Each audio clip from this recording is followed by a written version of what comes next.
The Vrakari Empire had conquered 17 worlds.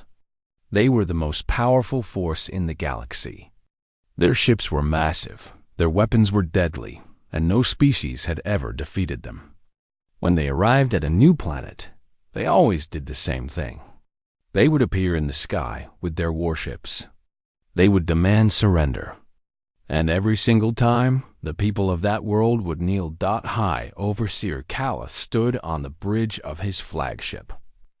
He was a tall creature, covered in dark scales, with cold yellow eyes. He had led the conquest of 6 planets himself. He knew exactly how this would go. The humans of Earth would see his fleet. They would panic, and they would beg for mercy. It was always the same. The Vrakari fleet emerged from hyperspace above the blue planet. Hundreds of warships blocked out the stars. Calith looked down at Earth and waited for the fear to begin. But something was different this time. There was no panic. No desperate calls for help. No leaders crying for mercy. Instead, the human sent one simple message to his ship. It said, "We see you. What do you want?" Calith was confused. He had never received such a calm response. He broadcast his demands to the entire planet. His voice boomed from every screen, every radio, every device that could receive a signal. He told the humans what he told every species. Surrender now. Give us your resources. Accept our rule, or we will destroy you. He gave them 1 day to decide. The Vrakari waited. They expected to see the humans argue among themselves. They expected some to want to fight and others to want to surrender. This was normal. Every species did this. Eventually, the ones who wanted peace would win, and the planet would kneel. But the humans did not argue about whether to surrender. They did not even discuss it. Every government on Earth met and talked, but surrender was never an option. To them, the idea of kneeling to an invader was simply impossible. They had spent their entire history fighting against anyone who tried to control them. They fought nature. They fought each other. They fought gods. The concept of giving up without a fight did not exist in their minds. Instead, they talked about how to fight back. Calith's intelligence officers brought him reports, and he could not understand what he was reading. The humans were moving their weapons. They were evacuating cities. They were preparing shelters. They were organizing their armies. But they were not surrendering.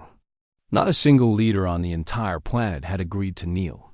One of his officers asked Calith what this meant. Calith did not know. In all his years of conquest, he had never seen anything like this.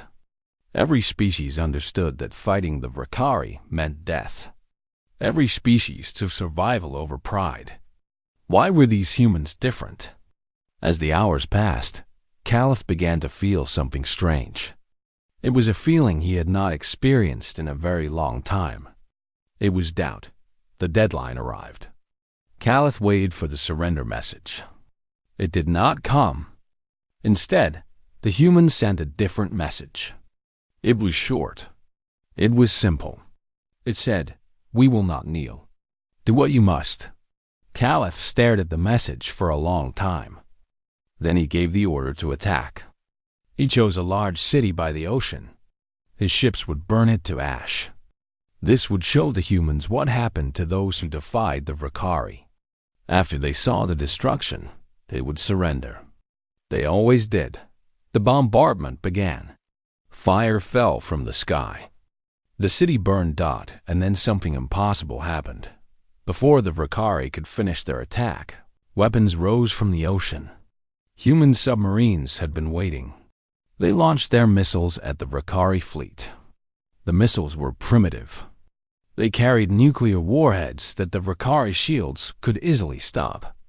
The attack could not destroy a single ship, but that was not the point. The point was the message.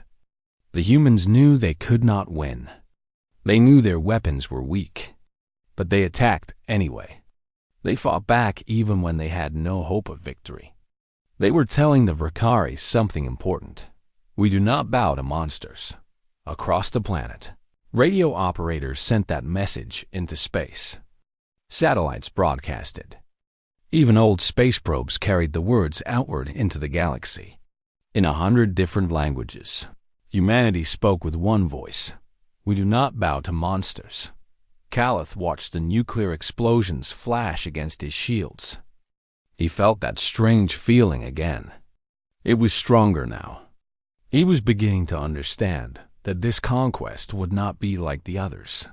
These humans were not going to kneel. Not today. Not ever. For the first time in his long career, High Overseer Calith looked down at a planet and felt fear. Calith made a decision that would change everything. If the humans would not kneel from the sky, his soldiers would make them kneel on the ground. He ordered millions of Rakari troops to descend to Earth. They would land in the major cities. They would crush any resistance. They would force the humans to submit. The Rakari soldiers were terrifying. They were twice the size of humans, covered in armor that could stop bullets. Their weapons could cut through steel. They had conquered 16 other species. They did not expect the humans to be any different. They were wrong. The first wave of Rakari landed in cities across the world. They expected to find civilians hiding in their homes, waiting to be conquered. Instead, they found empty streets. The humans had moved. They had prepared. They were waiting. The Vakari marched through the streets, looking for people to surrender. They found a grandmother instead. She stood in the middle of the road with a kitchen knife in her hand. She did not run. She did not hide. She looked at the armored soldiers with their advanced weapons, and she stood her ground. The Vakari commander ordered her to kneel. She refused. He ordered her again. She spat at his feet. The soldiers did not understand. This small, old human had no chance against them. Why was she fighting? Why would she not surrender? Before they could react, gunfire erupted from the buildings around them. The humans had been hiding, waiting. Now they attacked from every window, every rooftop, every doorway. The Vakari soldiers had better weapons, better armor, better training. But the humans did not care about the odds. This scene repeated across the planet. Everywhere the Vakari landed, they found resistance. Not from trained soldiers, but from everyone. Teachers with hunting rifles. Construction workers with improvised bombs. Children throwing rocks and running away. Doctors who treated the wounded and then picked up weapons themselves. The Vakari had never seen anything like it. On other worlds, only the military fought back, and they always surrendered once they realized they could not win.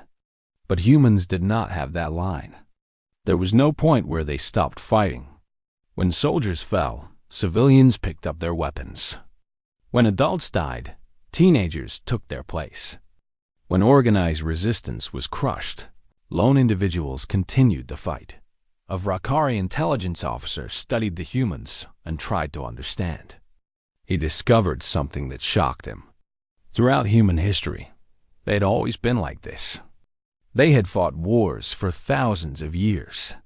But more importantly, they had a word that other species did not have. The word was spite. Other species fought to win. Humans fought to win, but they also fought for spite. They would hurt an enemy, even if it meant hurting themselves. They would keep fighting even after all hope was lost. They would burn their own cities before letting an invader have them. The concept was almost impossible for the Vakari to understand. Weeks turned into months. The Vakari controlled the skies, but they could not control the ground. Every block they conquered became a trap. Every building they occupied became a target. The humans used tunnels, sewers, and hidden passages that the Vakari could not track. They attacked at night and disappeared by morning. They turned their own destroyed cities into mazes of death. Calith received reports every day, and every day they were worse. His soldiers were dying by the thousands. Not in glorious battles, but in ambushes and traps. A single human with a bomb could kill a dozen Vakari. A single sniper could stop a patrol for hours. The humans seemed to have no fear of death. And then there was the footage. The humans broadcast everything. They showed the galaxy what was happening on Earth. They showed Vakari soldiers being defeated by farmers with old guns. They showed children helping to build weapons. They showed an entire species refusing to surrender. One video spread across the Vakari Empire faster than any other. It showed a human girl, maybe 12 years old, speaking into a radio. She was in a building surrounded by Vakari soldiers. She was calling for an airstrike on her own position. She knew she would die, but she also knew she could take the enemy with her. The Vakari soldiers captured the building. The girl was already dead, killed by her own people's weapons. But before she died, she had smiled. She had won. This was the moment when the subject species began to whisper. The Vakari ruled 17 worlds. On each world, the conquered people had accepted their fate. They had knelt. They had submitted. They had forgotten what it meant to fight. But now they were watching humans die rather than kneel, and something was waking up inside them. If these primitive humans could resist, why couldn't they? Calith knew he was losing control, not just of Earth, but of something larger. He demanded more troops, more ships, more weapons. He told the High Council that humanity must be crushed completely, or their defiance would spread. The Council refused. The conquest of one backward planet was not worth the resources being wasted. They ordered Calith to withdraw and blockade Earth. The humans would be contained. Eventually, they would run out of food, out of weapons, out of hope. But Calith knew better. He had seen the look in human eyes. They would not run out of hope. They would eat rocks and fight with sticks before they would kneel. And every day they resisted, more of the conquered species would remember what freedom meant. As his ships withdrew from Earth's surface, Calith took one last look at the burning planet below. The humans were still fighting. They were still broadcasting their message to the stars. We do not bow to monsters. The galaxy was listening. 20 years passed. Earth became known throughout the galaxy as the world that refused to die. The Vakari blockade kept humans trapped on their planet. No ships could leave. No supplies could enter. The Empire expected humanity to slowly fade away, to starve, to finally accept defeat. They were wrong again.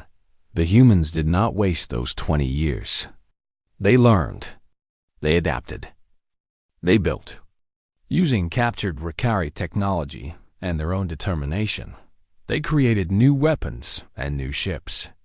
They developed better shields, faster engines, stronger armor. They took everything the Vakari had brought to Earth and made it their own. And they planned. The first human ship to break through the blockade was small. It was crewed by only 50 people. But it carried something more powerful than any weapon. It carried a message. And it carried hope. The ship was called the Defiance. The Defiance did not run from the Vakari patrol ships. It did not hide. Instead, it broadcast a signal that reached every corner of the galaxy. The signal contained footage from the war on Earth. It showed humans fighting, dying, and never giving up. It showed that resistance was possible, and it contained an offer. The message said that Earth would help any species that wanted to fight. Any world that refused to kneel would have human allies. Any people who remembered freedom would not stand alone. The Vakari destroyed the Defiance within hours. But the message had already spread. The damage was done. On the subject worlds, the whispers became voices. The voices became shouts. Species that had knelt for centuries began to remember their history. They had not always been slaves.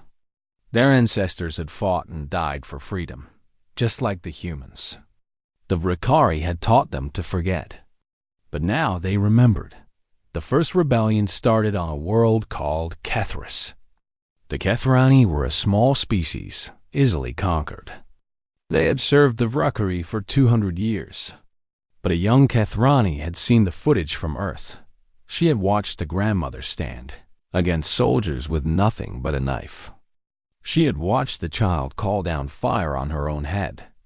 The young Kethrani asked herself a question. If humans could fight, why couldn't she? She started small.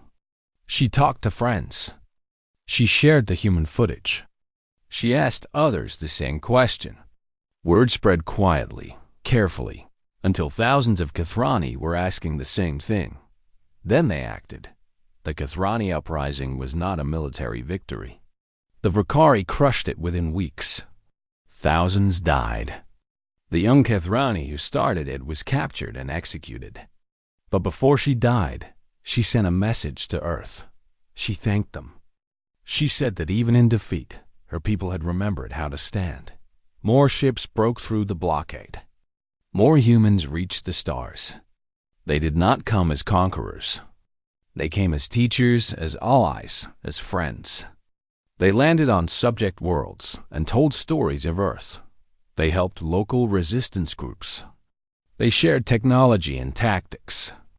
They fought alongside anyone who was willing to fight. Calith, now an old and broken figure, watched his empire begin to crack. He had warned the Council 20 years ago. He had told them that humanity's defiance would spread.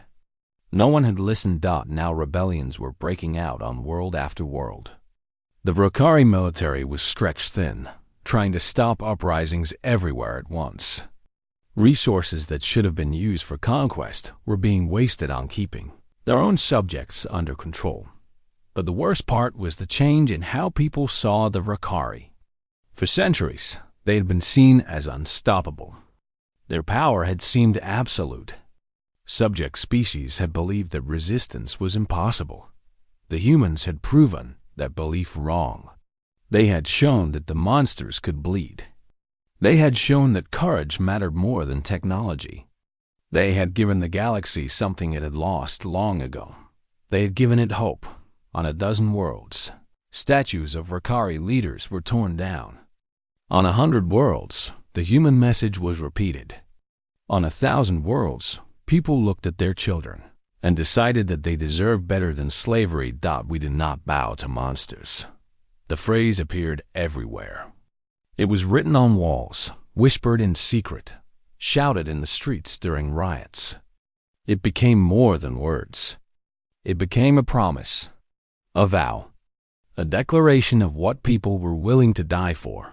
The Vrukari High Council finally understood the danger. They ordered the complete destruction of Earth. Every ship, every weapon, every soldier in the Empire would be sent to burn humanity's homeworld to ash.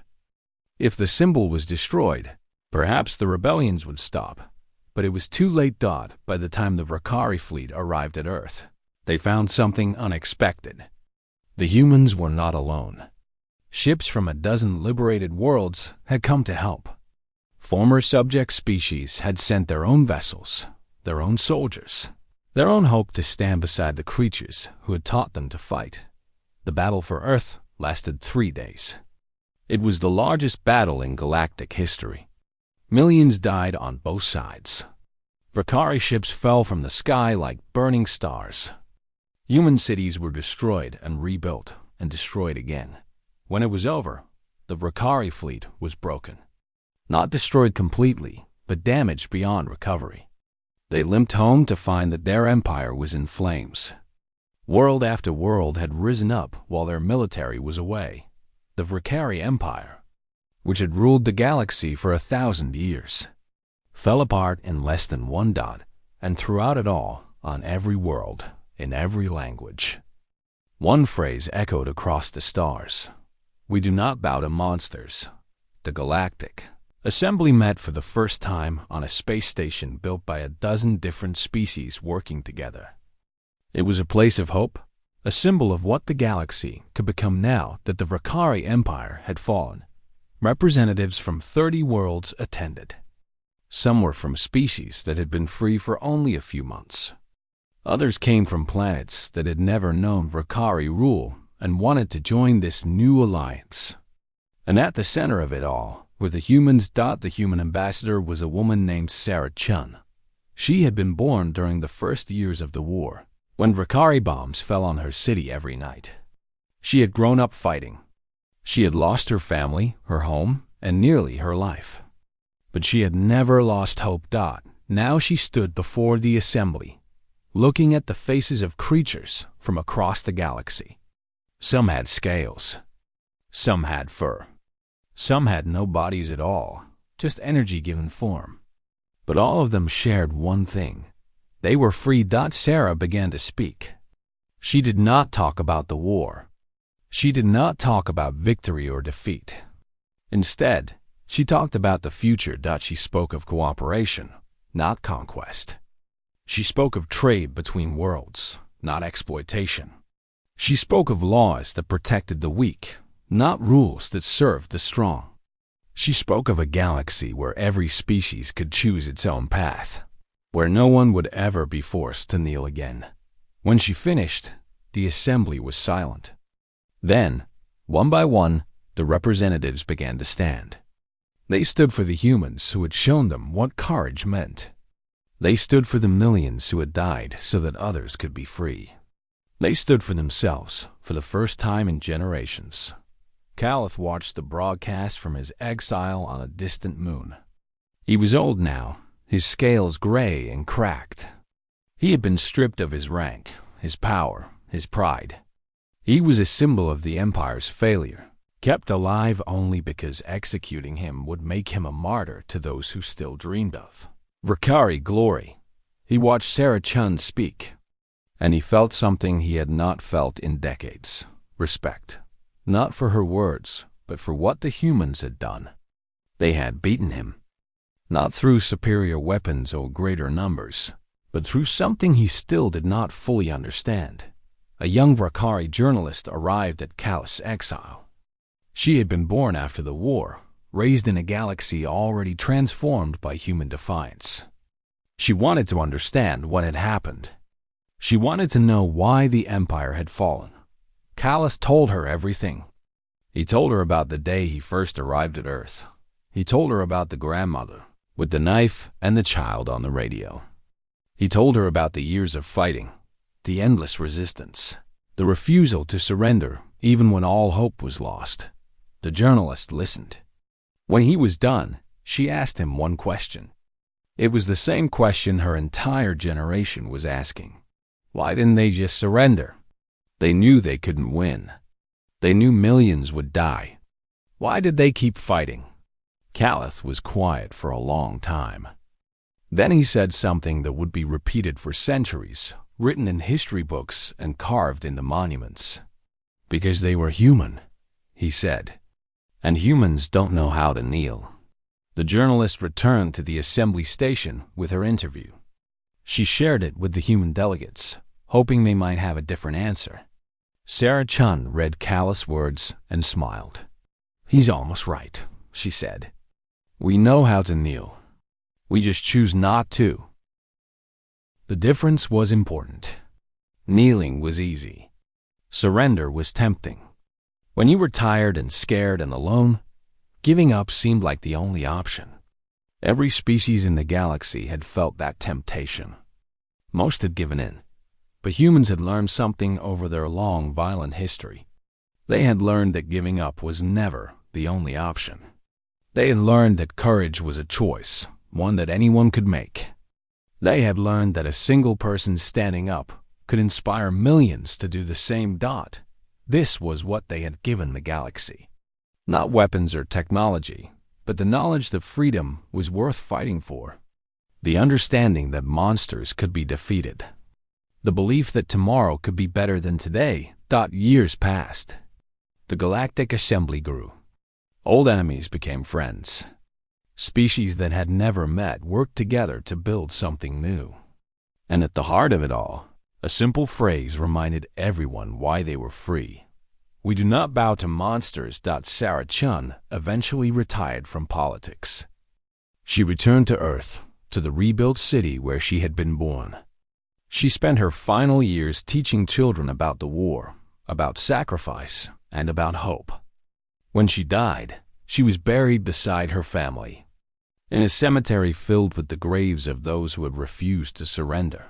Her tombstone had only one line, the same words that appeared on monuments across 100 worlds, the same words that had changed the galaxy forever. Humans don't bow to monsters. Now, neither does anyone else. And across the stars, the children of 1,000 worlds grew up knowing that this was true. They grew up knowing that they were free because someone had chosen to stand. They grew up knowing that courage was not the absence of fear, but the decision to fight anyway. The Vakari were gone. Their empire was dust. But the lesson they had accidentally taught the galaxy would last forever. Never kneel. Never surrender. Never give up. Because as long as one person was willing to stand, hope would never die.